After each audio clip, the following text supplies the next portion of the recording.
The autumn wind whispered through the maple trees of Asheville, North Carolina, carrying with it the bittersweet scent of change. Lara Brooks stood at her bedroom window, watching leaves dance across their front yard one last time. Her slender fingers absently twisted a strand of hair, a nervous habit she'd never managed to break. The morning light caught the tears threatening to spill from her hazel eyes, making them shimmer like morning dew. "It's just a year," she whispered to herself, the words feeling hollow in the empty room. Her gaze drifted to the worn leather diary on her desk, its pages filled with dreams that now seemed childishly naive. At 19, she'd imagined her life would unfold like the stories she loved, full of adventure, passion, and choice. Instead, here she was, packing her life into a single suitcase, preparing to become something between a tenant and a possession. The sound of dishes clattering downstairs drew her attention.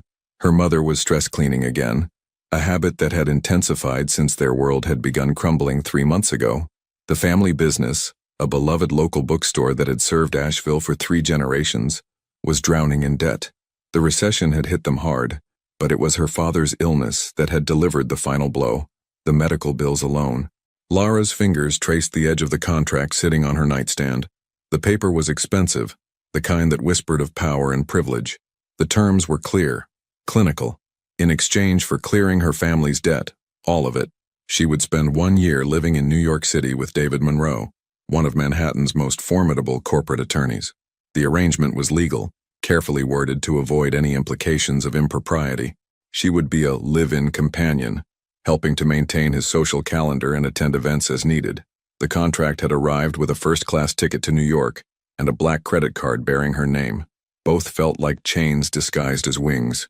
A soft knock interrupted her thoughts. "Honey?" Her mother's voice cracked slightly. "The car will be here in an hour." "Coming, Mom." Lara quickly wiped her eyes, straightening her simple white sundress, one of the few pieces of her old life she'd decided to take with her. The rest of her new wardrobe would be waiting in New York, chosen by someone who probably had very different ideas about who Lara Brooks should be. Downstairs, the scene nearly broke her resolve. Her mother had prepared all her favorites for breakfast: blueberry pancakes, crispy bacon, fresh orange juice. The kitchen smelled like Sunday mornings and childhood safety. Her father sat at the table, looking smaller than she remembered, his once robust frame diminished by months of illness. "My brave girl," he said, opening his arms. Lara fell into them, inhaling the familiar scent of his aftershave mixed with coffee. "You don't have to do this. We can find another way." But they both knew there wasn't another way. The debt collectors had made that clear. The bookstore would be seized, their home foreclosed, and her father's treatment would stop. Unless— "It's okay, Dad." Lara managed a smile, one that didn't quite reach her eyes. "Think of it as an adventure. A year in New York City. Most people would kill for that opportunity." Her mother's attempt at a laugh sounded more like a sob. "Just promise you'll call every day, and if anything makes you uncomfortable." "Mom, please." Lara squeezed her hand. "Mr. Monroe's reputation is impeccable. His firm handles cases for half the Fortune 500. Besides, everything's spelled out in the contract. I'll basically be a glorified personal assistant who happens to live in his house." The house in question was a penthouse overlooking Central Park, according to the papers. The thought made her stomach clench. She'd never even been to New York City, and now she'd be living in the kind of place she'd only seen in movies. Breakfast was a quiet affair, punctuated by forced cheerfulness and careful avoidance of the elephant in the room. No one mentioned the real reason a powerful 34-year-old lawyer would want a teenage girl living in his home. The contract explicitly prohibited any romantic or physical relationship, but Lara wasn't naive. She'd seen the single photo included in the paperwork: David Monroe at some charity gala, tall and imposing in a perfectly tailored suit, his dark hair touched with distinguished silver at the temples, those striking gray-blue eyes seeming to pierce through the camera lens. The sound of tires on gravel announced the arrival of her ride. A sleek black car pulled up, the driver emerging with military precision to collect her luggage. This was really happening. "Remember who you are," her father whispered as he hugged her goodbye. "You're a Brooks. We bend, but we don't break." Lara nodded, not trusting herself to speak. She clutched her diary to her chest, the one personal item she refused to leave behind, and walked toward the car. Each step felt like moving through molasses, her legs heavy with the weight of responsibility and fear. The driver held the door open, and Lara caught a glimpse of her reflection in the tinted window. A young woman looked back at her, seemingly composed despite the storm raging inside. She lifted her chin, remembering her father's words, "Bend, don't break." As the car pulled away, Lara forced herself not to look back at her parents' shrinking figures. Instead, she opened her diary to a fresh page and began to write, "Dear Diary, today I learned that love has a price. For my family, I'll pay it, but I promise myself this. Whatever happens in New York, whatever this year brings, I won't lose myself. I'll bend, but I won't break." The autumn colors of Asheville blurred past her window, giving way to highways and eventually the concrete canyons of a city she'd only dreamed about. Somewhere in that urban maze, David Monroe was waiting, a man who could buy and sell people's futures with a signature, who had purchased a year of her life as easily as others might buy coffee. What Lara didn't know, couldn't know, was that she was about to step into a world where contracts couldn't control hearts, where carefully laid plans would unravel in the face of unexpected emotions, and where the price of love would turn out to be very different from what anyone had calculated. The car merged onto the interstate, carrying her toward a future that felt both like a sentence and a salvation. In her lap, her diary lay open, the fresh ink still drying on its pages. Above, the October sky stretched endlessly blue, indifferent to the small dramas playing out beneath it. And somewhere ahead, Manhattan's towers reached toward that same sky, waiting to swallow her whole. She closed her eyes, breathing deeply. Her new life was about to begin, for better or worse. All she could do now was face it with the grace and courage her parents had taught her. After all, it was just a year, just 365 days of living with a stranger, of being something between an employee and an ornament. Just 1 year pretending that this arrangement wasn't slowly breaking her heart before it had even begun. The highway stretched ahead, an asphalt ribbon leading her toward Manhattan's glittering promises and hidden threats, toward David Monroe and whatever fate awaited her in his world of power, privilege, and carefully worded contracts. 1 year to save her family, 1 year to survive with her soul intact, 1 year that would change everything. Manhattan loomed before Lara like a fortress of glass and steel, its towers catching the late afternoon sun in a display that would have been beautiful if it hadn't felt so threatening. The car glided to a stop in front of a building that seemed to pierce the clouds themselves, its sleek facade a testament to power and privilege. "Miss Brooks?" The doorman's voice was professionally neutral as he opened the car door. "Welcome to the Augustine. Mr. Monroe's residence is on the top floor." Lara stepped out, clutching her diary like a shield. Her simple sundress, which had felt perfectly adequate in Asheville, now seemed hopelessly provincial against the backdrop of Midtown's sophistication. A woman in a power suit strode past, her heels clicking a rhythm of confidence on the marble floor of the lobby. Lara fought the urge to shrink into herself. The elevator ride to the penthouse felt eternal. Lara watched the numbers climb, each floor taking her further from everything familiar. Floor 40, 41, 42. Her heart seemed to beat in time with the ascending numbers. Finally, with a soft chime, the doors opened directly into what could only be described as a magazine-worthy apartment. "You're early." The voice cut through the space like a blade, smooth, cultured, and distinctly displeased. David Monroe stood by floor-to-ceiling windows that offered a stunning view of Central Park, his back to her. Even from behind, he radiated authority. When he turned, Lara felt her breath catch. The photo hadn't done him justice. In person, David Monroe was more imposing, more real, and infinitely more intimidating. His gray-blue eyes assessed her with the same clinical precision she imagined he used to evaluate contracts and depositions. His perfectly tailored suit probably cost more than her father's monthly medical bills. "I apologize," Lara managed, hating how small her voice sounded. The traffic was lighter than expected. "Punctuality means arriving exactly when expected, Miss Brooks. Not early, not late." He crossed the room, each step measured and purposeful. "Your room is down that hallway, last door on the right. My housekeeper, Mrs. Liu, has arranged your new wardrobe. I suggest you change before dinner." He paused, finally really looking at her. Something flickered in his eyes. Surprise, disappointment, before his expression smoothed back to professional neutrality. "You're younger than I expected." "I'm 19, Lara said, lifting her chin slightly. as stated in the contract. A muscle ticked in his jaw. Yes, well, numbers on paper can feel quite different in reality. He turned away, dismissing her. Dinner is at 7. Sharp. Lara found her room, though room seemed an inadequate word for the space.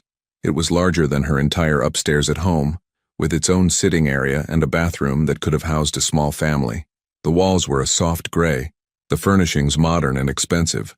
It felt like a luxury hotel suite, beautiful and impersonal. The closet, however, stopped her in her tracks. Rows of designer clothes, shoes, and accessories filled the space, each piece carefully chosen and organized by color and occasion. A note in elegant handwriting sat on the dresser. Miss Brooks, I've selected appropriate attire for various occasions you may encounter during your stay. Each section is labeled for convenience. For tonight's dinner, please select from the casual evening section. Mrs. Lara ran her fingers over the fabrics. Silk, cashmere, fine wool. These clothes belonged to a different person, someone who knew how to navigate the world David Monroe inhabited, someone who wasn't her. A knock at the door made her jump. Come in. A woman entered, probably in her 50s, Asian, with kind eyes and an efficient manner. I'm Mrs. Liu. I hope everything is to your satisfaction. It's overwhelming, Lara admitted honestly. Mrs. Liu's expression softened slightly. Mr. Monroe expects certain standards, but you'll adjust. For tonight, perhaps this. She pulled out a simple black dress with 3/4 sleeves. Classic, elegant, but not too formal, and it won't make you feel like you're wearing a costume. Lara smiled gratefully. Thank you. Dinner is served precisely at 7 in the main dining room. Mr. Monroe appreciates. She paused, choosing her words carefully. Structure. After Mrs. Liu left, Lara sat on the edge of the enormous bed, finally allowing herself a moment to process. She opened her diary. Dear diary, everything here feels like a dream, or maybe a nightmare. The clothes, the view, the apartment. It's all perfect. Too perfect. Like a beautiful cage. And David Monroe. He's exactly what I feared, and nothing like I expected. He looks at me like I'm a contract that might have a hidden clause he missed. I don't know how to be what he wants. I don't even know what he wants. At 6:57, Lara made her way to the dining room, wearing the dress Mrs. Liu had suggested and a pair of simple black flats. She found David already seated at the head of a table that could have hosted a board meeting. He glanced at his watch. 3 minutes early? Better. Dinner was served by a silent staff member, some kind of fish that probably had a French name, vegetables arranged like art. Lara concentrated on remembering which fork to use, hyper-aware of David's occasional glances. Your responsibilities will begin tomorrow, he said finally, breaking the silence. My assistant, Tasha, will brief you on your duties. Primarily, you'll help maintain my social calendar and accompany me to various functions as needed. What sort of functions? Charity galas, business dinners, social events that require a... He paused, sipping his wine. Companion. The word hung between them, heavy with unspoken implications. And during the day? Lara asked, forcing herself to meet his gaze. You're free to occupy yourself as you wish, within reason. The building has excellent security, and you'll have a driver available if needed. I assume you can entertain yourself? I like to read, she said, then immediately felt foolish for such a simple statement. Something that might have been amusement flickered across his face. The library is through those doors. Feel free to use it. He stood, straightening his cuffs in a gesture she would come to recognize as his way of ending conversations. I have calls to make. Good evening, Miss Brooks. Alone again, Lara found herself drawn to the library. She pushed open the heavy doors and gasped. Floor-to-ceiling bookshelves lined every wall, filled with leather-bound volumes and first editions. A rolling ladder allowed access to the highest shelves, and comfortable leather chairs invited hours of reading. For the first time since arriving, something in her chest loosened. Books, she understood. Books had been her family's life, their legacy. She ran her fingers along the spines, reading titles at random, until one caught her eye. Pride and Prejudice. A first edition. That's worth more than most cars. She spun around to find David watching her from the doorway, his expression unreadable. I'm sorry, I didn't mean to. You can read whatever you like, he interrupted. Just be careful with the first editions. He studied her for a moment longer than necessary. You said your family owned a bookstore? For 3 generations, Lara replied, surprised he'd remembered that detail from her background check. He nodded once, then turned to leave, but he paused at the threshold. Miss Brooks? Yes. The dress suits you. Before she could respond, he was gone, leaving Lara to wonder if that had been a compliment or merely another clinical observation. She carefully replaced the book and retreated to her room, where she added a final note to her diary entry. P.S. I think I just met Mr. Darcy's coldly corporate American cousin. Except this isn't a novel, and I'm not Elizabeth Bennet. This is real life, and I'm just a girl who sold a year of her life to save her family. I have to remember that, no matter what happens, no matter how he looks at me or doesn't look at me, this is business, just business. In her massive bed that night, surrounded by luxury but feeling utterly alone, Lara stared at the city lights twinkling beyond her window. Somewhere in this glittering maze of a city, there had to be a way to survive this year with her heart intact. She just had to find it. The sound of a door closing echoed through the apartment. David, presumably heading to his own room. Lara rolled over, pulling the silk covers up to her chin. Tomorrow, her new life would truly begin. Tomorrow, she would start learning how to navigate this world of wealth and power, of unspoken rules and carefully maintained distances. Tomorrow, she would start learning how to live in Manhattan's shadow, under the watchful eye of a man who seemed to have everything figured out except, perhaps, how to be human. Morning light streamed through the floor-to-ceiling windows, painting Lara's room in shades of gold. She'd been awake for hours, watching dawn break over Manhattan, the city slowly coming alive beneath her. The enormity of her new reality felt heavier in these quiet morning hours. A knock at her door broke through her reverie. "Girl, you better be decent because I'm coming in." The door swung open to reveal a striking woman with elaborately braided hair, wearing a bold red pantsuit and statement jewelry. She breezed into the room like a hurricane of positive energy. "I'm Tasha Green, David's executive assistant, and your new best friend." She dropped onto Lara's bed with comfortable familiarity. "And honey, we need to talk about that sad little sundress you wore yesterday. Mrs. Liu told me all about it." Lara felt her cheeks warm. No explanations needed. We're going to fix everything." Tasha's warm brown eyes sparkled with mischief. First lesson of surviving in David Monroe's world. Appearance isn't everything, but it's a lot. Now come on, let's raid that closet Mrs. Liu filled for you.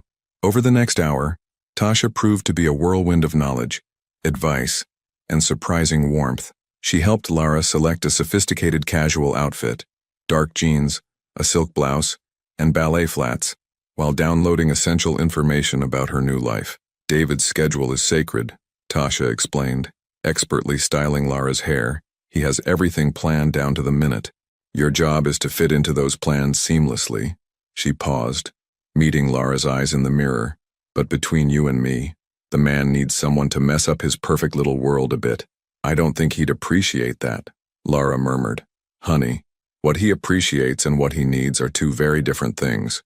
Tasha stepped back, admiring her work. Perfect. Now, let's go over your schedule for the week. They moved to the kitchen, where Mrs. Liu had left breakfast, fresh fruit, yogurt, and pastries. Tasha pulled out a tablet and began running through a dizzying array of appointments and events. Tonight is simple. Dinner here with David and a potential client. Tomorrow, you have a fitting for the Harrison Foundation Gala next week. Thursday is, good morning. David's voice cut through the kitchen, and Lara nearly choked on her coffee.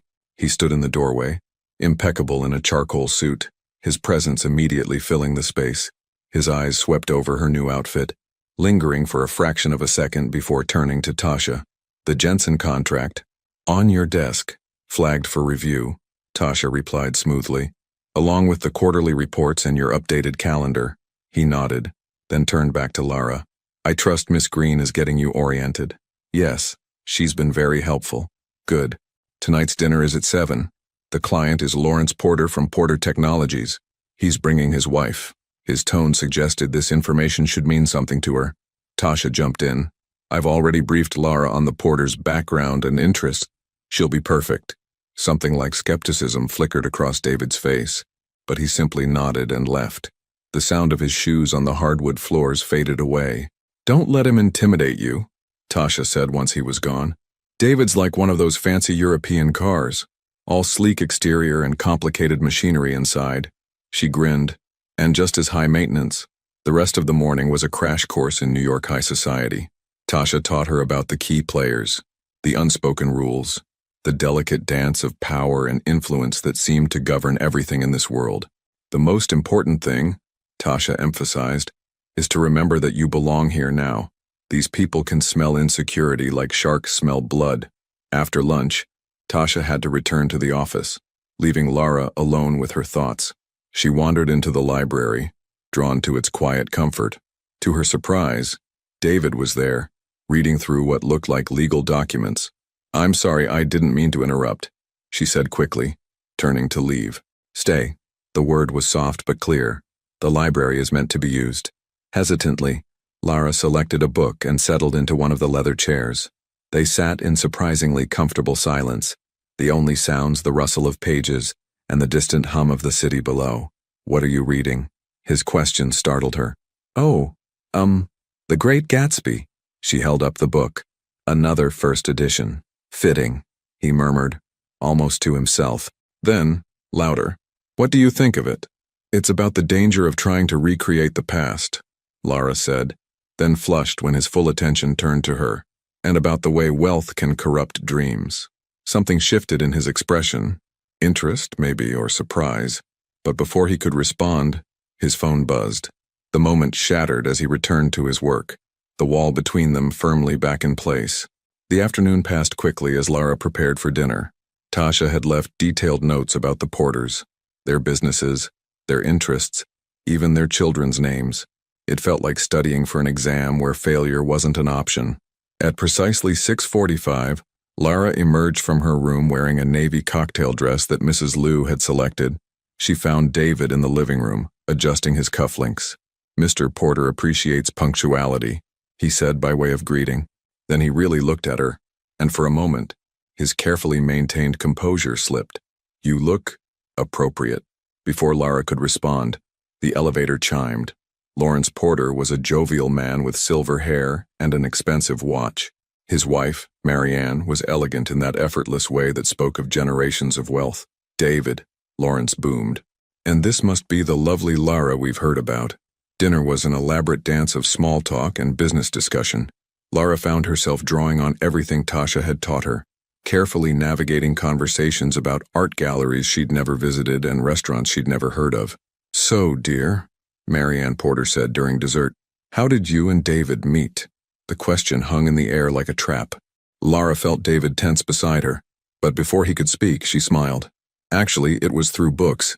My family owned a bookstore, and David has the most amazing library. Sometimes the best connections come from shared passions, don't you think?" It wasn't exactly a lie, she told herself, just a careful rearrangement of truth, like the way Mrs. Liu rearranged flowers to hide their imperfections.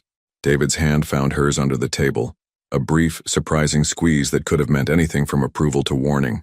But when she glanced at him, his expression gave nothing away. After the Porters left, David poured himself a scotch and stood by the windows, looking out at the city lights. "You handled that well," he said finally.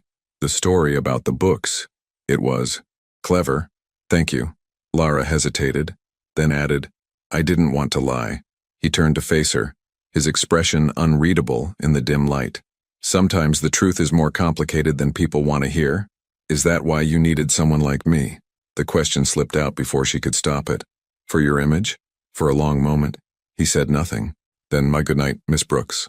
Alone in her room later, Lara wrote in her diary, "Dear Diary, today I learned that everything here is a performance. The clothes, the conversations, even the silences. David Monroe lives in a world where every word is measured, every gesture calculated. But sometimes, just sometimes, I catch glimpses of something real beneath all that perfection, like the way his hand felt when he squeezed mine, warm and almost human. But I can't think about that.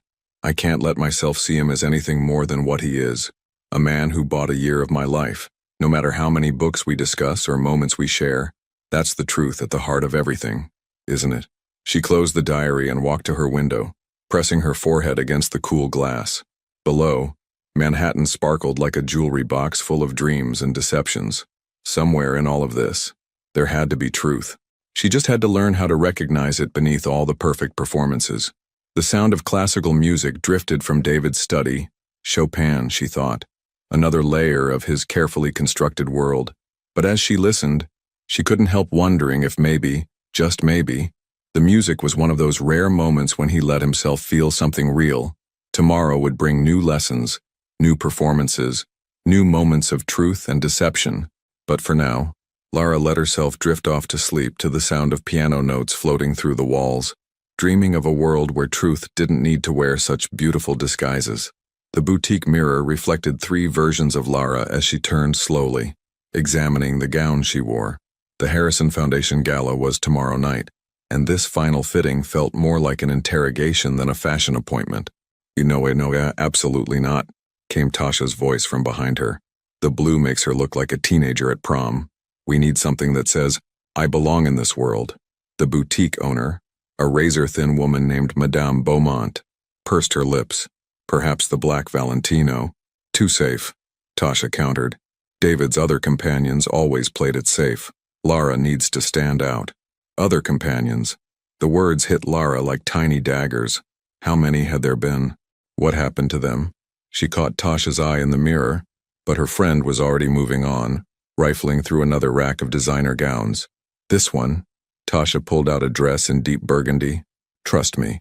20 minutes later, Lara barely recognized herself. The burgundy gown hugged her curves before flowing out dramatically, with a subtle slit that showed just enough leg to be sophisticated rather than scandalous. The color made her hazel eyes look almost golden, and gave her pale skin a luminous quality. Now that, Tasha said triumphantly, is how you make David Monroe forget how to breathe. That's not what I'm trying to do, Lara protested weakly. Honey, that's exactly what you need to do. Tasha's expression grew serious. Look, I've worked for David for 3 years. I've seen the parade of perfectly appropriate companions he's had at these events. All of them looked like they came straight from a high society catalog. Beautiful, bland, and completely forgettable. You're different. Because I'm younger? Because I'm not from this world? Because you're real. Tasha adjusted the dress's neckline. And whether he admits it or not, that's what David needs. Someone who reminds him there's more to life than contracts and appearances. Back at the penthouse, Lara found David in the library again. He'd been spending more time there lately, though she tried not to read anything into that. He looked up as she entered, his reading glasses perched on his nose in a way that made him look surprisingly approachable. How was the fitting? Fine. Tasha helped me choose something appropriate. His lips twitched slightly. Should I be worried? About the dress? Or about me? The question slipped out before she could stop it. For a moment, something flashed in his eyes. Surprise, perhaps, or something deeper. Both, I suspect, he said finally, removing his glasses. Miss Brooks, tomorrow night is important. The Harrison Foundation Gala is more than just another social event. It's where deals are made, alliances are formed, and reputations are cemented or destroyed. No pressure, Lara muttered. To her surprise, he almost smiled. You'll do fine. Just remember what Tasha taught you about the key players, and stay close to me. Is that an order, Mr. Monroe? This time he did smile, albeit briefly. Consider it a strong suggestion. Now, have you eaten? Mrs. Liu made her famous dumplings. They ate dinner together in the kitchen, something that had been happening more frequently lately. It was almost domestic, if you ignored the contract that hung invisibly between them. Tell me about your family's bookstore, he said suddenly. Lara looked up, startled. Why? Professional curiosity. I reviewed the financial documents when we made our arrangement, but numbers don't tell the whole story. She studied him for a moment, trying to read his motivation, but his face gave nothing away. It was called Brooks and Books, she began slowly. My grandfather started it after World War II. He believed books could heal souls, that's what he always said. Every Sunday, he'd host reading circles for local kids. She smiled at the memory. The store smelled like old paper and coffee. We had these huge leather armchairs that were older than me, and regulars who'd been coming in since before I was born. And now? Now it's probably going to become a chain coffee shop or a boutique selling overpriced candles. She set down her fork. Unless our arrangement changes things, the debt will be cleared by the end of the month, he said, his tone professional again. Your family can keep the store. Just like that? Because I agreed to be your— What exactly am I, Mr. Monroe? He stood abruptly, his chair scraping against the floor. You should rest. Tomorrow will be a long day. But Lara wasn't finished. Something about his retreat made her bold. Do you ever get tired of it? The perfect control, the careful distances, the way you treat everything, everyone, I got like a business transaction. He turned back, and for a moment, his facade cracked. The look in his eyes was almost raw. What I get tired of, Miss Brooks, is people assuming they know anything about me based on what they see on the surface. Then let me see more than the surface. The words hung between them, loaded with implications neither of them was ready to face. David's hands clenched at his sides, and Lara could almost see him rebuilding his walls. Good night, Miss Brooks. Later that night, unable to sleep, Lara found herself drawn to the sound of music again. It was coming from the living room this time, not David's study. Wrapping herself in a silk robe, she padded quietly down the hallway. She found him sitting at the grand piano she'd never seen him use before. His suit jacket was gone, his shirt sleeves rolled up, his hair slightly disheveled. He was playing something she didn't recognize, something that sounded like contained chaos. Beautiful, but tortured, Lara stood in the shadows, watching his fingers move across the keys. This was a different David Monroe than the one who ruled boardrooms and intimidated socialites. This man seemed almost human. As if sensing her presence, he stopped playing. I couldn't sleep. The music woke me. She lied. I apologize. Don't. She moved closer. What were you playing? Rachmaninoff, Prelude in C-sharp minor. He stared at the keys. My mother insisted on piano lessons. Said music builds character. Did it? It built something. He looked up at her then, and in the dim light, his eyes seemed darker, deeper. You should go back to bed, Miss Brooks.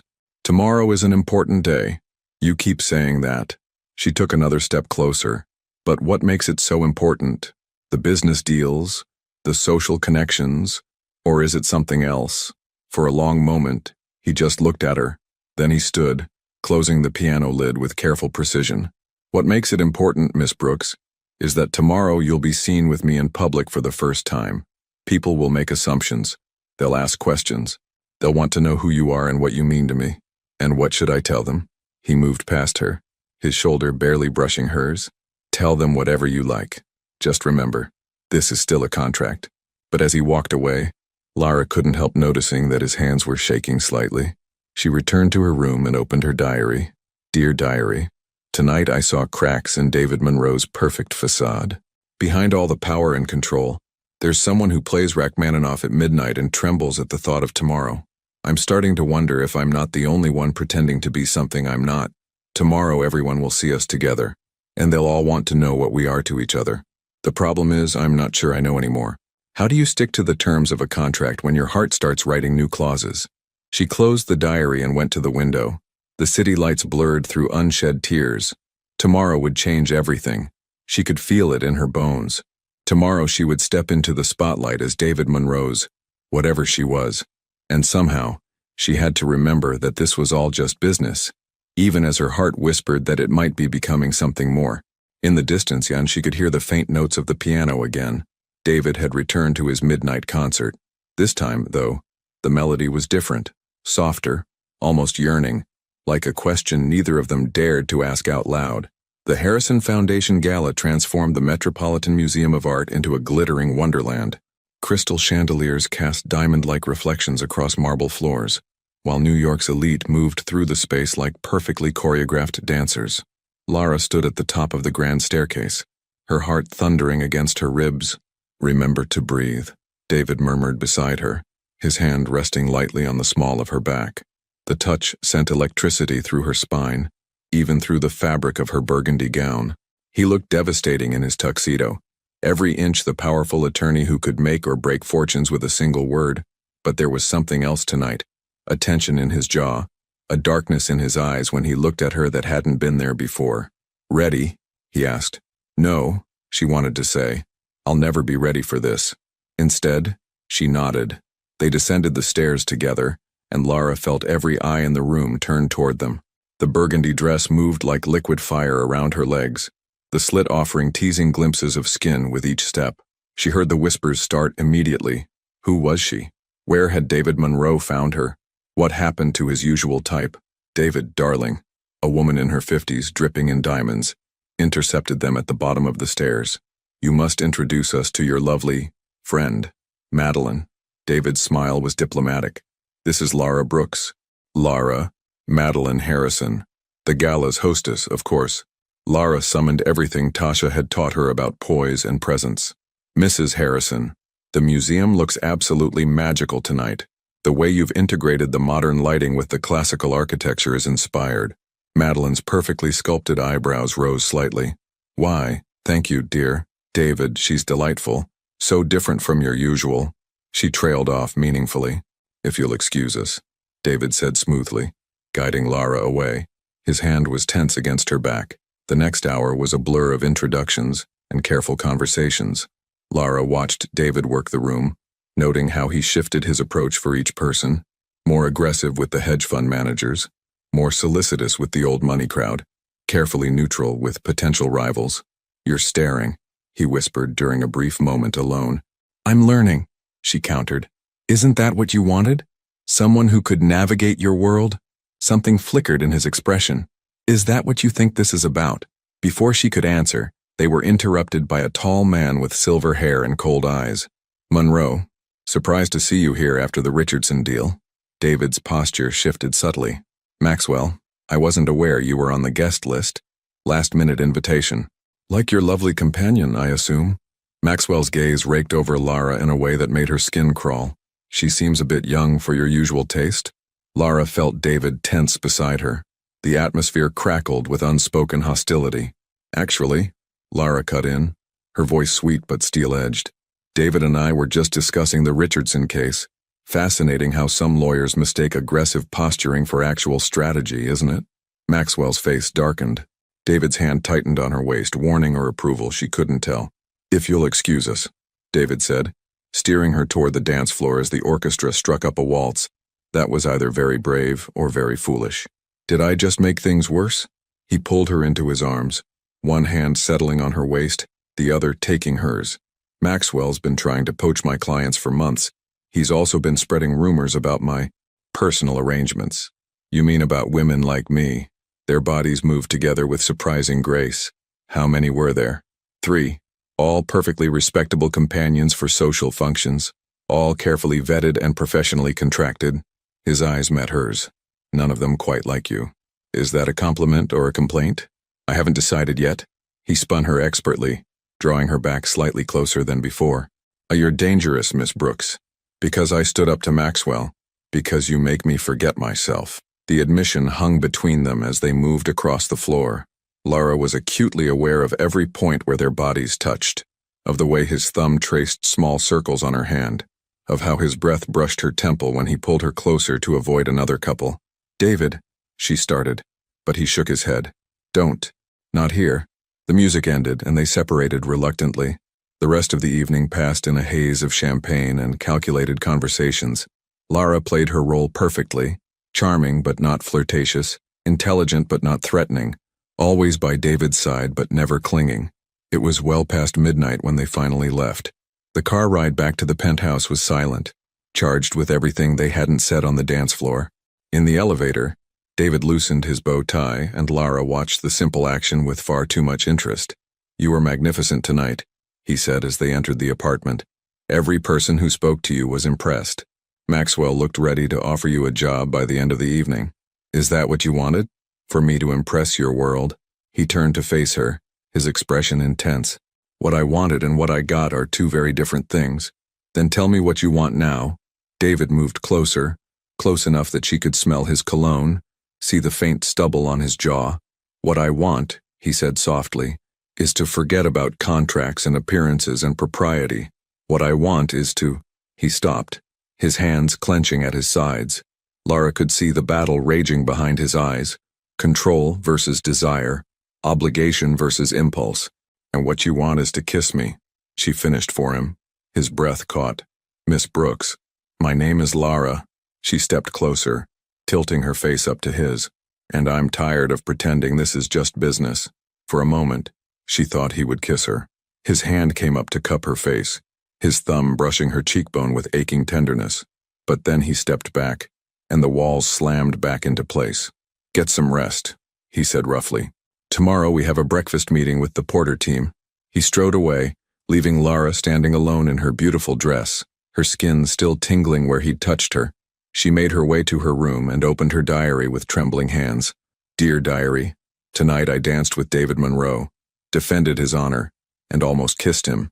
None of these things were in the contract. None of these things were supposed to happen. The way he looked at me on that dance floor. It wasn't the way you look at an employee or an arrangement. It was the way you look at someone who's become a dangerous necessity, like oxygen or sunlight or hope, but he walked away. He always walks away. Maybe that's for the best. After all, how can you build something real on a foundation of legal papers and business arrangements? Still, I can't forget the feel of his hand on my back, the way he said I was dangerous, the moment when all his careful control almost shattered. Something changed tonight. I just don't know if it changed enough." She closed the diary and went to her window, her nightly ritual now. The city sparkled below, but all she could see was David's face in that moment before he pulled away. All she could feel was the phantom pressure of his hand on her waist as they danced. From somewhere in the apartment, she heard the familiar sound of the piano, Rachmaninoff again, but this time it sounded like a lament, like something beautiful and impossible being laid to rest. Lara changed out of her gown, carefully hanging it up, a memory of a night when everything and nothing had changed. In the morning, they would go back to their careful dance of professional distance. But now they both knew what lay beneath the surface. What could happen if either of them dared to breach the walls they'd built? The piano music continued, growing more complex and tortured. Lara lay in bed listening, wondering if David was playing for himself or for her, wondering if maybe the music could say what neither of them dared to speak aloud. Tomorrow would bring new challenges, new performances, new reasons to maintain their careful distance. But tonight had shown them both a glimpse of what could be, if they were brave enough to tear up the contract and write their own story. The morning after the gala dawned gray and rainy, matching the tension that filled the penthouse. Lara sat at the breakfast table, pushing food around her plate while pretending not to notice David's conspicuous absence. Mrs. Liu moved silently around the kitchen, her worried glances saying everything her lips wouldn't. "He left early for the office," Mrs. Liu finally offered, setting down a fresh cup of coffee. There was an urgent matter with the Porter contract. Right, because David Monroe would rather face a corporate crisis than deal with what had almost happened last night. Lara forced a smile. "Of course. Thank you, Mrs. Liu." The elevator chimed, and Tasha burst in, bringing with her the scent of rain and coffee. "Girl, we need to talk. Now." She grabbed Lara's arm and practically dragged her to the library, closing the doors behind them. "The entire city is buzzing about last night," Tasha announced, pulling out her phone. "Look at this." The society page showed a photo of Lara and David dancing. The photographer had caught them in a perfect moment, his face bent toward hers, her dress swirling around them, both lost in their own world. The headline read, "Manhattan's most eligible bachelor's mystery woman. Who is Lara Brooks?" "This is bad, isn't it?" Lara sank into a leather chair. "Bad, honey. This is exactly what we wanted. Well, what I wanted." Tasha perched on the arm of the chair. "But something else happened last night. David came to the office at 5 a.m. looking like he hadn't slept, and he's been terrorizing the junior associates all morning. We almost kissed," Lara confessed quietly. "Almost?" Tasha's eyes widened. "What stopped you?" "He did. He just walked away." Lara stood, moving to the window where rain streaked the glass like tears. "Maybe it's better this way. This was supposed to be a business arrangement. Nothing more?" "Oh, sweetie." Tasha's voice softened. "Tasha's. It stopped being just business the moment he started playing piano for you at midnight." Before Lara could respond, her phone buzzed with a message from David. "Dinner meeting tonight with Maxwell's team, 7 p.m. at Le Bernardin. Wear something professional. Car will pick you up at 6:30. "He's avoiding me," Lara said, showing Tasha the message. "No, he's protecting himself, and probably you too, in his emotionally stunted way." Tasha stood decisively. "Come on. If we're going to face Maxwell again, you need armor." They spent the afternoon preparing. Tasha briefed her on Maxwell's recent cases, his tactics, his weaknesses. They selected a razor-sharp black suit that made Lara look older, more sophisticated. By the time the car arrived, Lara felt ready for battle. Le Bernardin was exactly the kind of restaurant where deals were made and destroyed over perfect wine pairings. David was waiting outside, and for a moment, his careful mask slipped when he saw her. His eyes darkened, his hands clenching briefly before he recovered. "Miss Brooks," he said formally, "you look appropriate. Always your highest praise, Mr. Monroe." Something like pain flickered across his face before he opened the door, ushering her inside. Maxwell was already there with two other attorneys from his firm. His smile was predatory. "Ah, the lovely Miss Brooks? I trust you're recovered from last night's excitement." Lara met his gaze steadily. "Completely, though I'm curious why you requested this meeting. Direct, isn't she?" Maxwell smiled at David. "I can see why you chose her.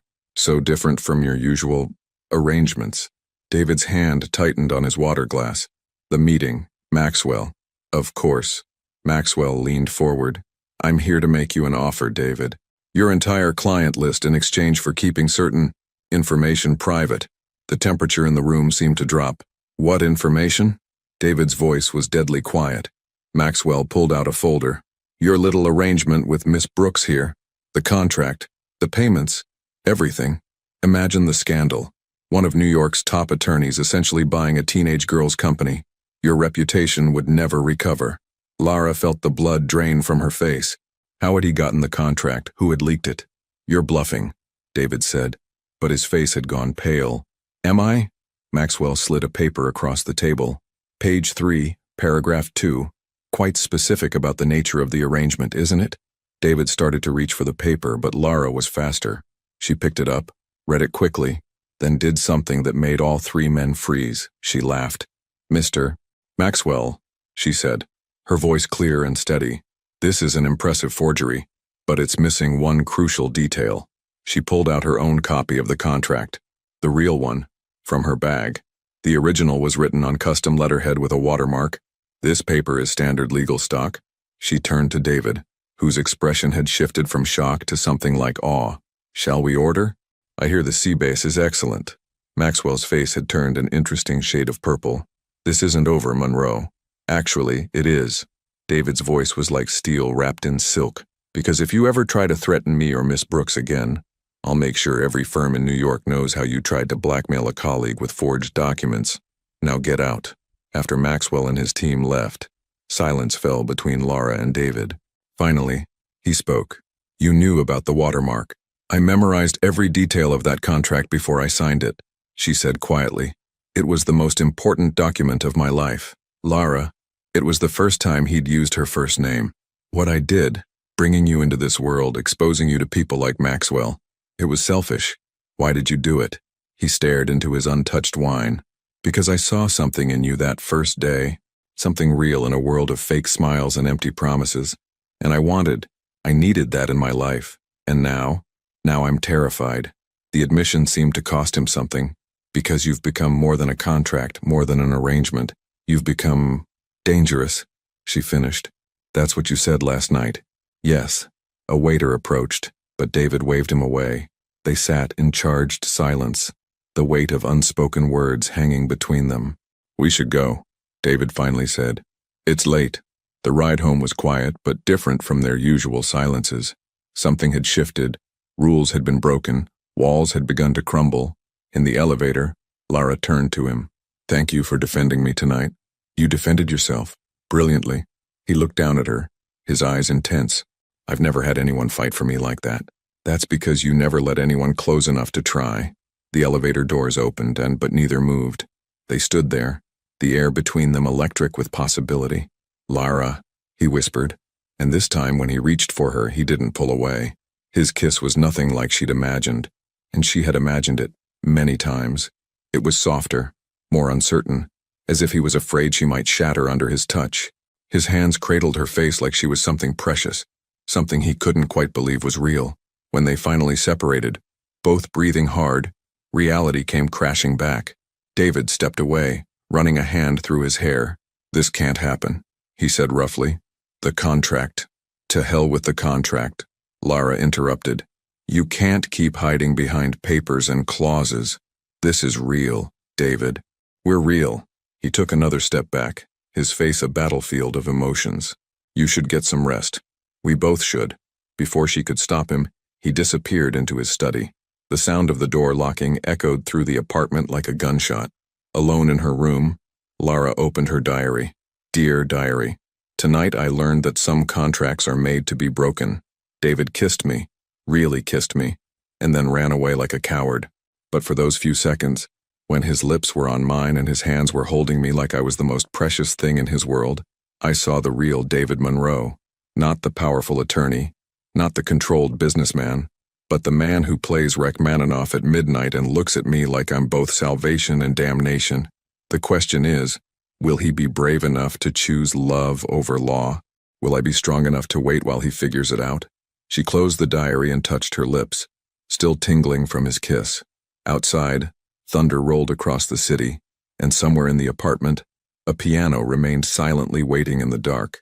The rain tapped against her window, a gentle reminder that some storms, once started, couldn't be contained by any contract or clause. In the stillness of her room, Lara realized that tomorrow everything would be different. They had crossed a line that couldn't be uncrossed, broken a rule that couldn't be unbroken. Whether David was ready or not, their carefully constructed arrangement had shattered the moment his lips met hers.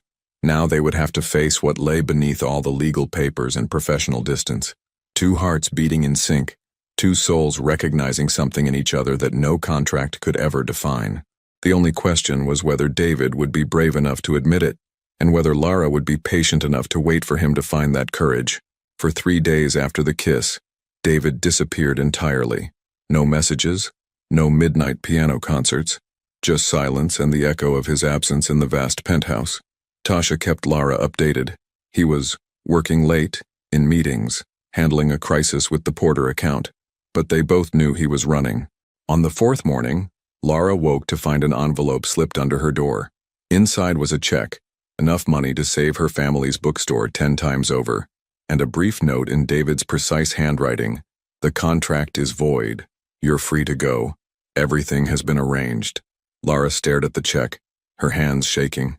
This was what she'd wanted, wasn't it? Her family's security, her freedom, all tied up in a neat little bow.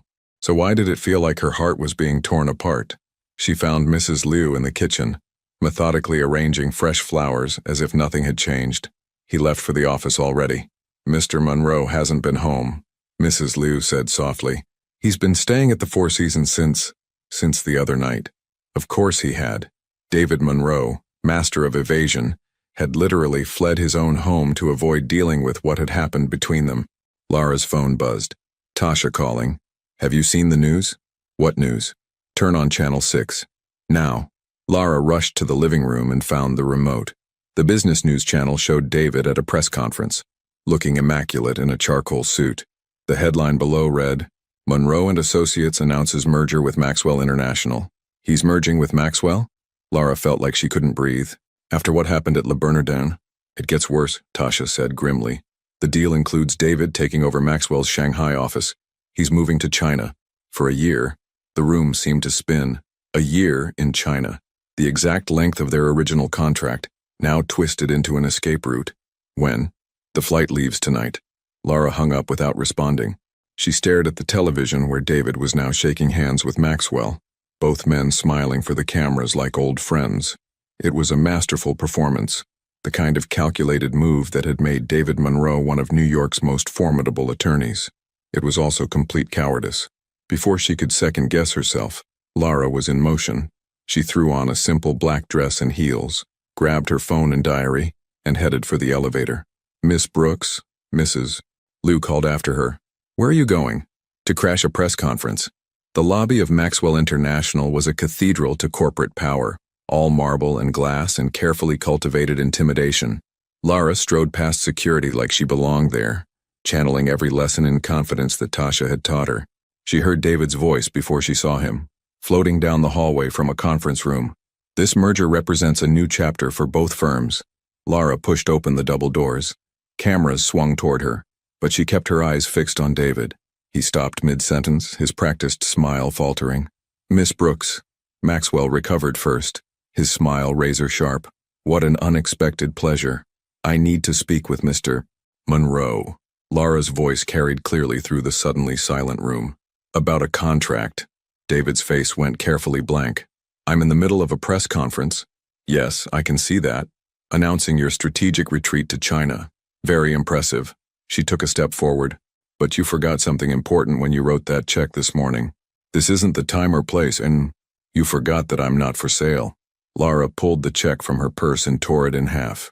The sound of ripping paper echoed through the stunned silence. You can't just throw money at everything that scares you, David. Cameras were flashing like strobe lights. Maxwell looked like Christmas had come early, but Lara kept her eyes on David, watching the battle play out behind his carefully controlled expression. Miss Brooks, he said, his voice strained. Please. No, you don't get to Miss Brooks me anymore. Not after that kiss.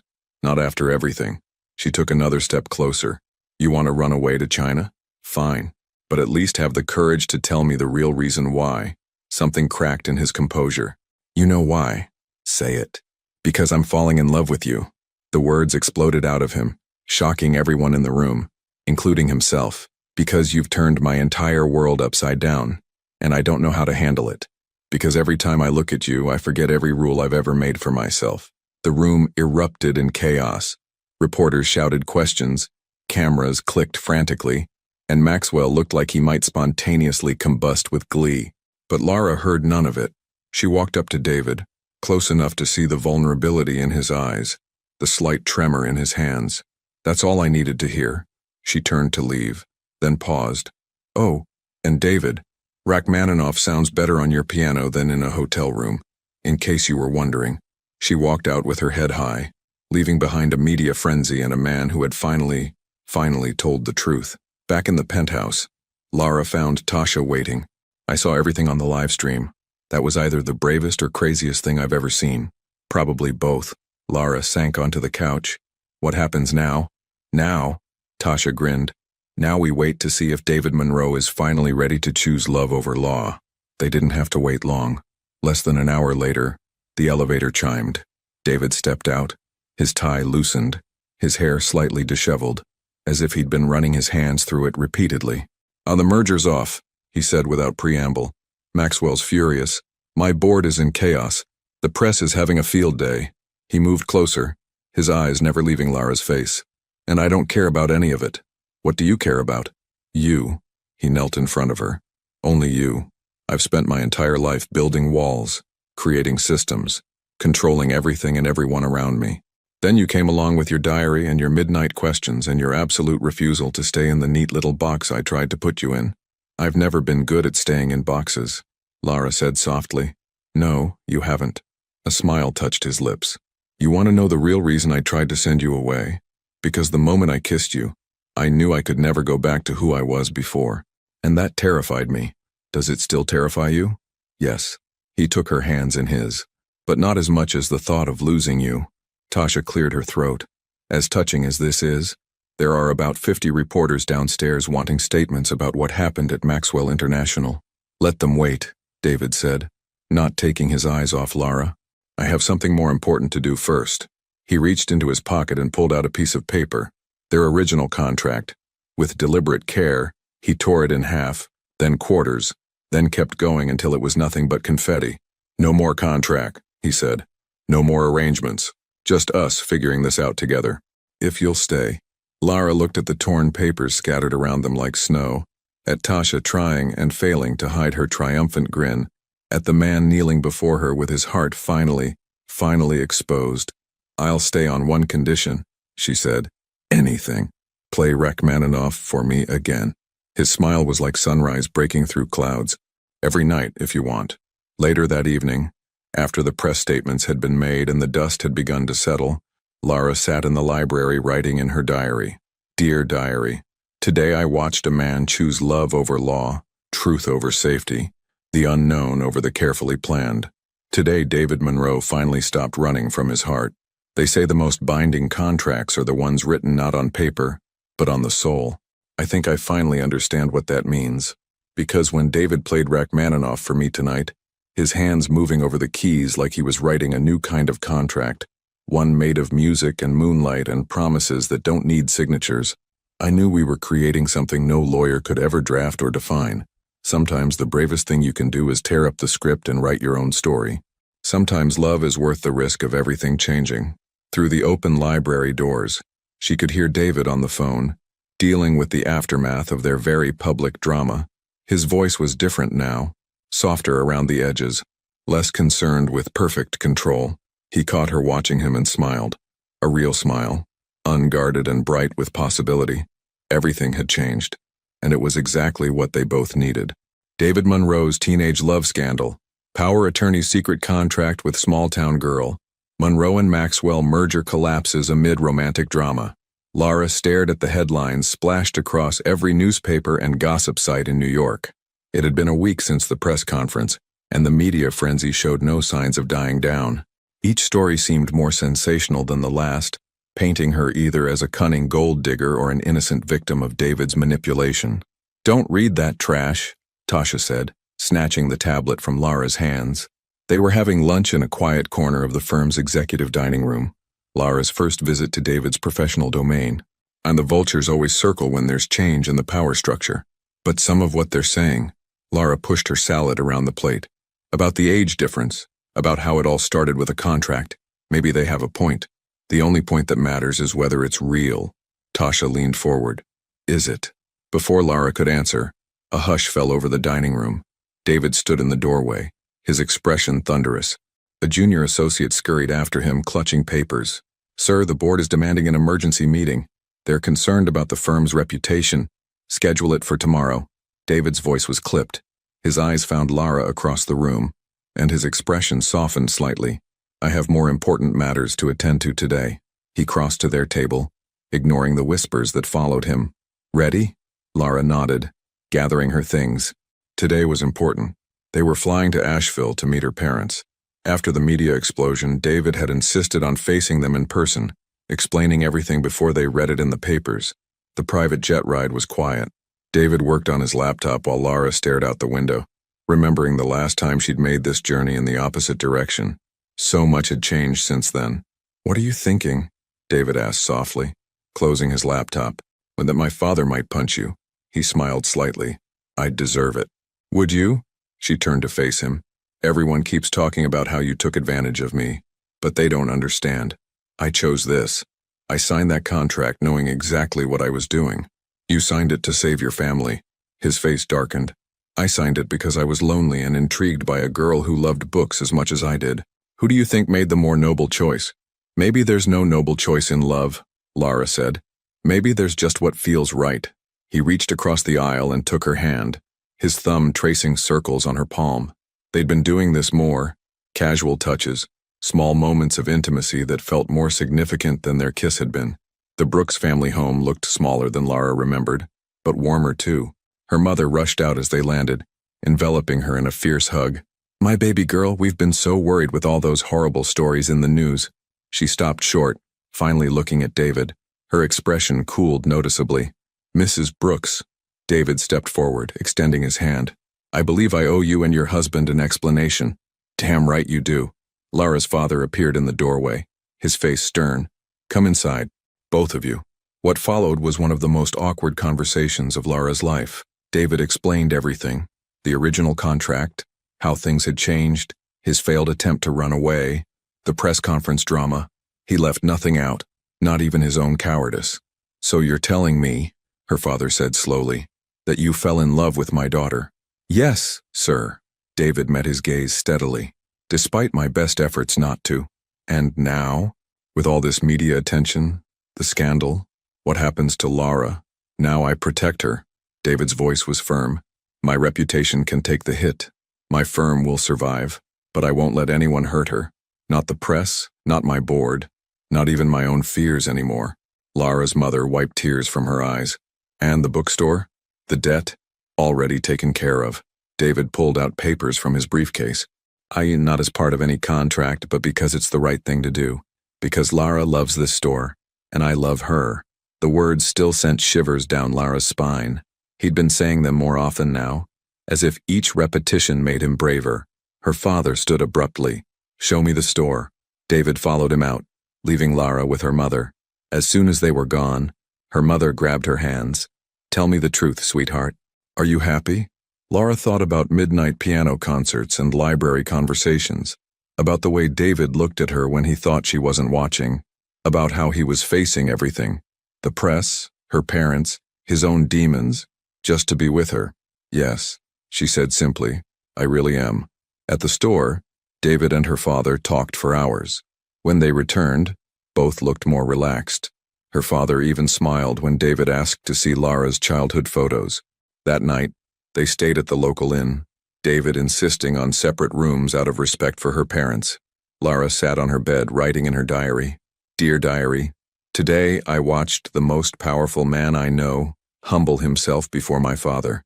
I saw him choose truth over pride, love over reputation. The David Monroe who first offered me that contract would never have done that. But we've both changed. I'm not the same girl who signed away a year of her life either. I'm stronger now, more certain of who I am and what I want. And what I want is him, not the powerful attorney or the wealthy businessman, but the man who plays piano at midnight and fights for what he believes in. A knock at her door interrupted her writing. David stood there looking unusually uncertain. I couldn't sleep, he said. Walk with me. They strolled through Asheville's quiet streets, so different from Manhattan's constant buzz. David took her hand as they walked, his grip warm and sure. Your father showed me something at the store, he said. The reading circle area, where your grandfather used to tell stories. He said it was your favorite place as a child. It still is. Lara smiled at the memory. I used to imagine all sorts of futures there. Did any of them look like this? She squeezed his hand. Not even close. But maybe that's what makes it special. They stopped in front of the store. Through the windows they could see the familiar shelves, the worn armchairs, the corner where generations of children had discovered the magic of books. I want to do something, David said. Not as a contract or an arrangement, but as a gift. I want to help your father expand the store, modernize it while keeping its soul. But only if you both agree. Lara looked at him. This man who had tried to buy her time and ended up giving her his heart instead. Why? Because this place made you who you are. Because stories matter. Because, he pulled her closer. Because I love you. And I want to be part of your story. All of it. Past and future. She kissed him then, under the streetlights of her hometown, in front of the store that had shaped her life. It felt like coming full circle, like ending one chapter and beginning another. When they finally parted, David rested his forehead against hers. We should head back. Your father might still decide to punch me. He won't. Lara smiled. I saw you two talking. What did he say to you? He said that love doesn't need contracts, but it does need courage. David's eyes were serious. He's right. I'm done being a coward, Lara. Whatever comes next, the press, the board, the whole world, we face it together. Back in her room at the inn, Lara added one last line to her diary entry. P.S. Sometimes the bravest thing isn't facing down enemies or making grand gestures. Sometimes it's just a man and a woman, standing in front of a small-town bookstore, choosing to write their own story.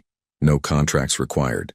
Outside her window, Asheville slept peacefully, unaware that within its quiet streets, a love story that had begun with a business arrangement was transforming into something far more powerful.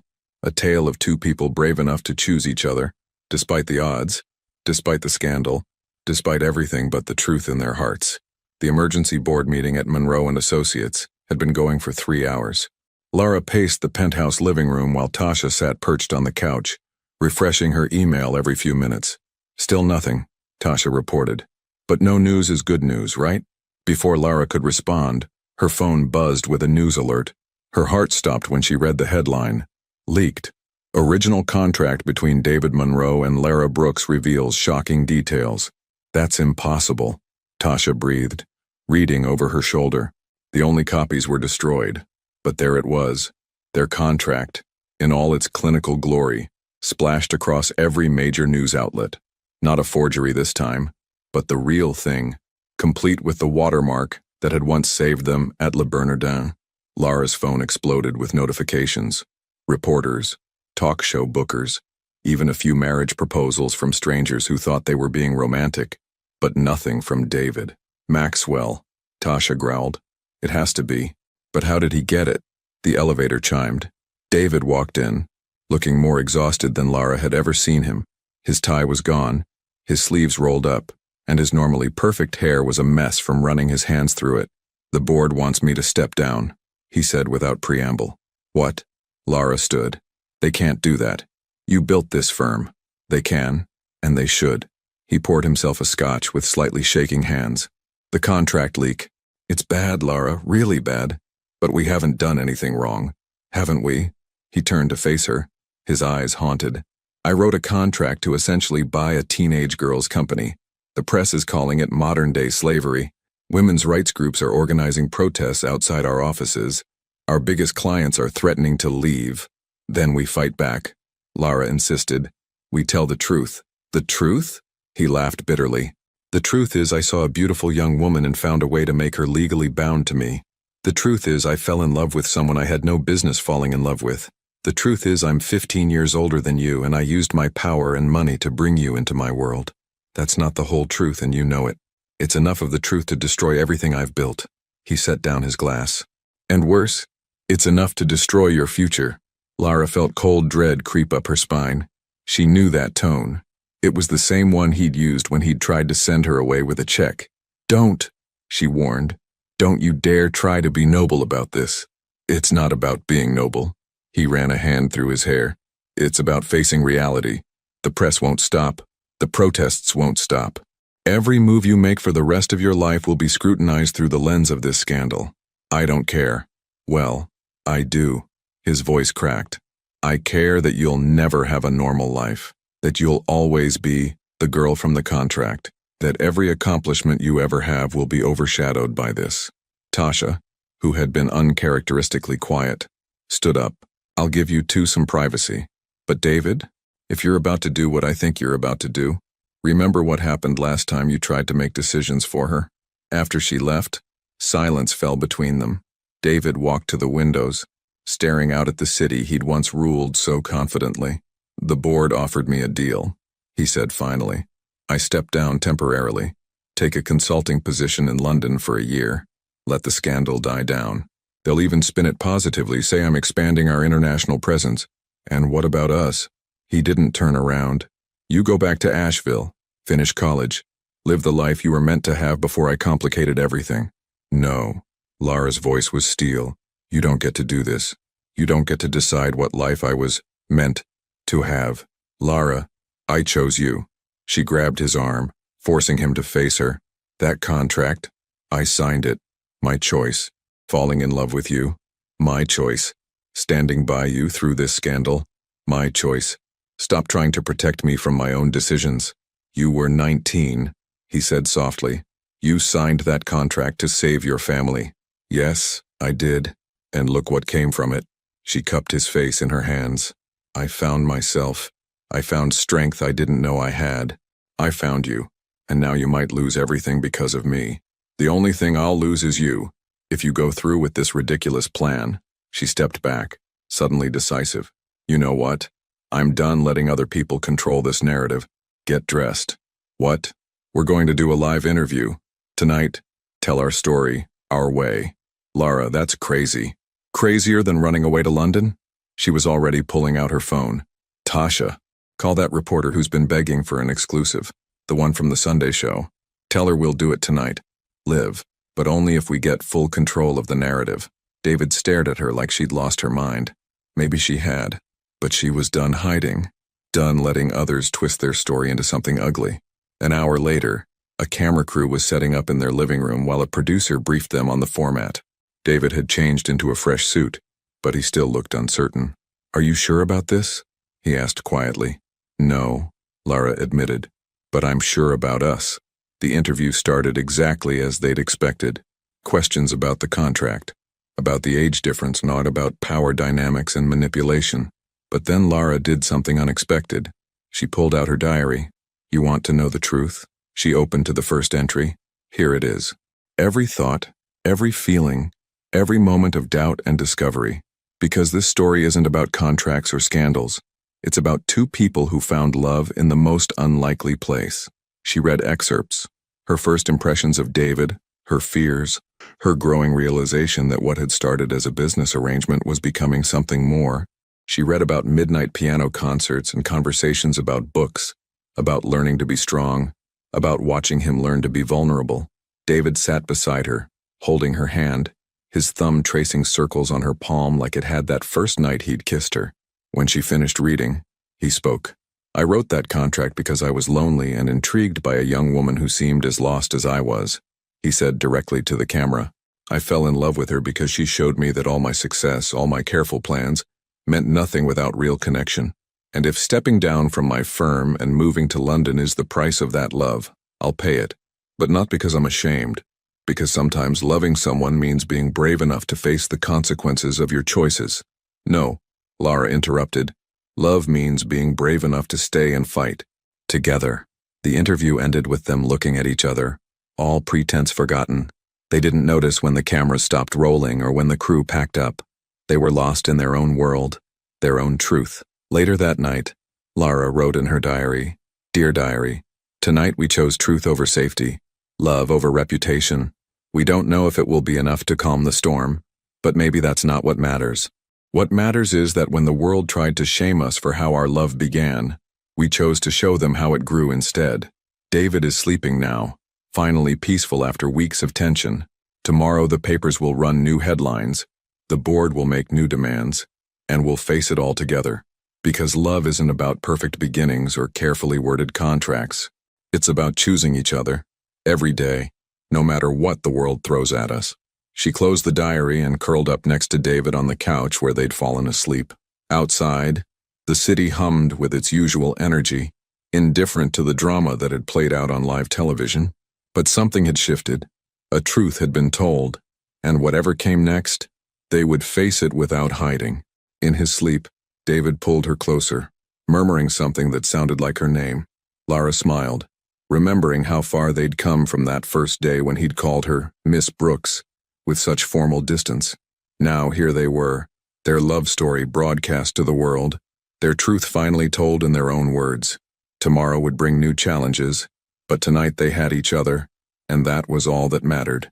1 year to the day after Lara first stepped into David Monroe's penthouse, she stood in the renovated Brooks & Books, watching autumn leaves dance past the new picture windows.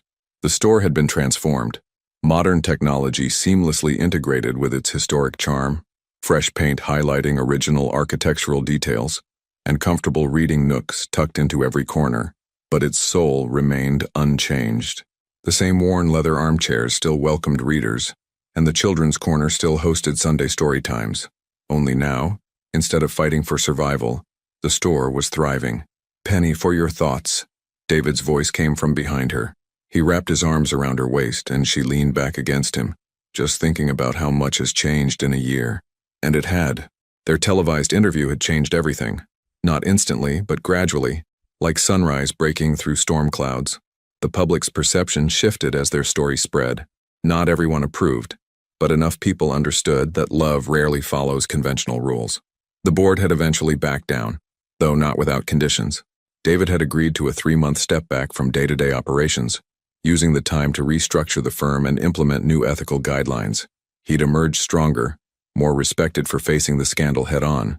Maxwell had been disgraced when evidence emerged that he'd obtained the contract illegally. Last Lara had heard, he was practicing law in a small firm in New Jersey, a fitting end for someone who'd tried to destroy lives for power. Your father called, David said, pulling her from her thoughts. He wants to know if we're still coming for dinner. Did you tell him we have other plans? I thought I'd leave that to you. He turned her to face him. Are you ready? Lara nodded. Today was special for another reason. They were finally moving into their new home, not the penthouse where their story began, but a brownstone in the West Village, with room for both their books and their dreams. Almost. Just need to do one thing first.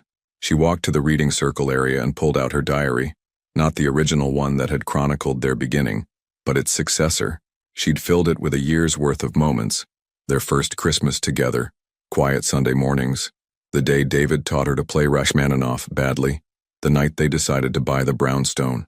Dear Diary, she wrote, this is my last entry in this volume. Like the contract that started everything, some stories need to end so new ones can begin. But unlike that contract, this ending isn't about business or obligation. It's about choice, about love, about two people who rewrote all the rules to create something real. Still keeping secrets in that diary, David teased, coming to sit beside her. No secrets. She smiled. Just our story. Speaking of stories, He reached into his jacket pocket and pulled out an envelope. "I have something for you."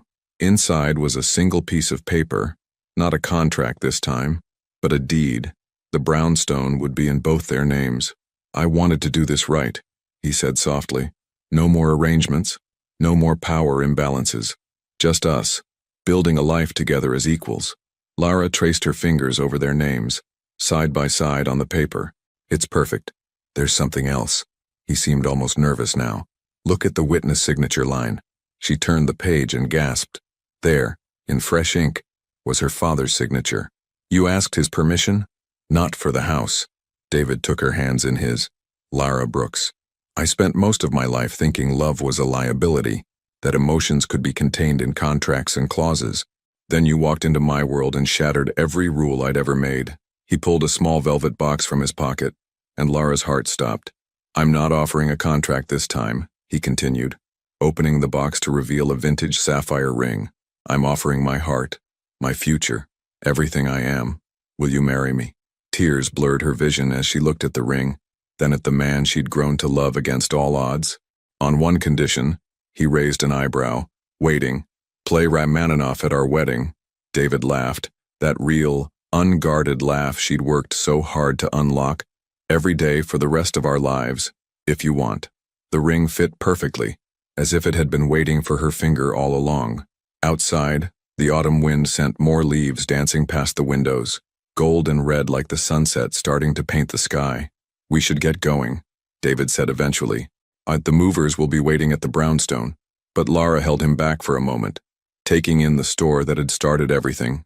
Without her family's struggle, without that desperate need to save this place, she might never have signed that first contract, never have met David, never have discovered her own strength. "Thank you," she whispered. "Oh, for what?" "For trying to buy my time and ending up giving me your heart instead." He kissed her then, soft and sweet and full of promise. When they parted, he rested his forehead against hers. "Best investment I ever made." Later that night, in their new home filled with half-unpacked boxes and infinite possibilities, Lara opened a new diary. On its first page, she wrote, "Dear Diary, once upon a time, a girl signed a contract that was supposed to last 1 year. Instead, she found a love that would last a lifetime. But that's not where the story ends. It's where it truly begins. Because sometimes the most beautiful stories start with broken rules and torn-up contracts. Sometimes love is found in the space between what we plan and what we never saw coming. Sometimes two people who are brave enough to choose each other, despite every reason not to, create something stronger than any legal document could ever bind." David is calling me now. Something about choosing which room will be our library, as if we both don't know the books will eventually take over the whole house. Tonight we'll probably end up sitting on moving boxes, eating takeout, and planning our wedding. Tomorrow we'll start arranging our life together, one book and one memory at a time. The contract that brought us together is long gone, torn to pieces and scattered like confetti, but we're still here, still choosing each other, still writing our own rules, and that's the most beautiful contract of all. She closed the diary and went to find David. He was at the piano they'd moved in first, playing their song, not Rachmaninoff this time, but something new, something he'd composed himself, a love story written in notes instead of words. Lara sat beside him on the bench, letting her head rest on his shoulder as he played. Outside their windows, Manhattan sparkled like a sky full of earthbound stars. But the real magic was here, in this room, in this moment, in the simple truth that sometimes love's greatest power lies not in the rules it follows, but in the ones it dares to break. The music flowed around them, weaving past and present into future, turning their story into something timeless. And in that moment, Lara knew with absolute certainty that this love, this life, this man, was worth every risk, every scandal, every broken rule, because in the end, the most binding contracts aren't written on paper at all. They're written on the heart, signed with trust and sealed with love that's brave enough to rewrite all the rules. 5 years later, the evening sun painted golden streaks across the brownstone's library walls, illuminating countless books and the memories they held. Lara sat in her favorite window seat, a new leather-bound diary in her hands, watching David read to their 3-year-old daughter, Lucy. "Again, Daddy!" Lucy bounced on his knee, her dark curls, so like her father's, bouncing with her. The princess story. You've heard it 3 times already, sweetheart. David chuckled, but his eyes met Lara's over their daughter's head. They both knew which story Lucy meant. Their story, carefully adapted into a fairy tale about a brave young woman who taught a lonely king that love was more powerful than any royal decree. Tasha burst through the door, as energetic as ever, despite her now prominent baby bump. Sorry I'm late. Board meeting ran long. She collapsed dramatically onto a leather armchair. But guess who's officially the new managing partner of Monroe and Associates? Congratulations! Lara hugged her friend. I told you the promotion was yours. Well, someone had to take over while this one, Tasha gestured at David, spends half his time reading stories and playing piano. David smiled, unrepentant. The firm still bore his name, but he'd gradually stepped back from daily operations, focusing instead on mentoring young lawyers and, more importantly, being present for his family. The sharp-edged attorney who once lived by contracts and clauses had softened, though he could still be formidable when needed. Uncle Max, Lucy squealed as Maxwell Wright, Tasha's husband and David's newest junior partner, appeared in the doorway. The irony of his sharing a name with their old nemesis had become a running joke, though this Maxwell was everything the other wasn't. Kind, ethical, and genuinely devoted to justice. Ready for dinner? Maxwell asked, helping his very pregnant wife up. Your parents are already at the restaurant, Lara. The weekly family dinner had become tradition after Lucy's birth. The Brooks family would drive up from Asheville once a month to join them, and during other weeks, their extended family of choice filled the seats. Tasha and Maxwell, Mrs. Liu and her husband, even some of David's reformed board members who'd become true friends. Almost ready, Lara said. Just need to finish something first. She opened her diary, the latest in a collection that chronicled their life together, and wrote, Dear Diary, 5 years ago, I wrote about endings that become beginnings, about love that rewrites rules and hearts that sign contracts no paper could ever hold.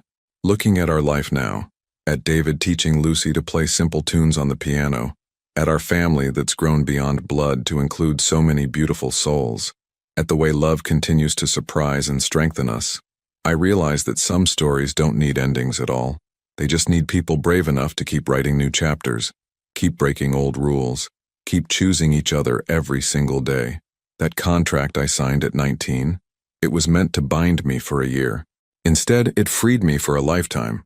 Because sometimes the most powerful contracts aren't the ones we sign with ink, but the ones we write with love. Ready now? David asked softly, Lucy dozing against his shoulder. Lara closed her diary and smiled. Ready. As they left their home, this beautiful space filled with books and music and love, the setting sun caught David's wedding ring, making it glint like a promise kept. He took her hand, and together they stepped into the evening, toward their waiting family, toward another chapter in their ongoing story. Some said their love would never last, that it was built on too fragile a foundation, born from a contract rather than choice.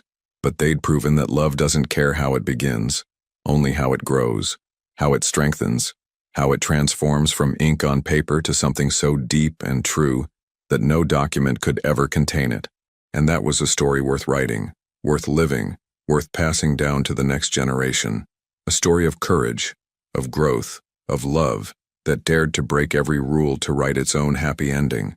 Or perhaps not an ending at all, just a beautiful, endless middle, stretching out before them like pages waiting to be filled. The end. If you were in Lara's shoes, would you have the courage to sign a 1-year contract with a powerful, lonely man to save your family's business? What's more, if it were you, would you be able to keep the deal professional when your heart started to beat faster? Your participation in the channel is very important. Please leave your opinion in the comments. Thank you for watching. Your feedback is very important to our work. Please leave a comment telling us what you think and where you're watching from. Don't forget to subscribe to the channel and turn on notifications so you don't miss any stories. Your participation is very important for the continuation of our work, so share it with those who will love this story.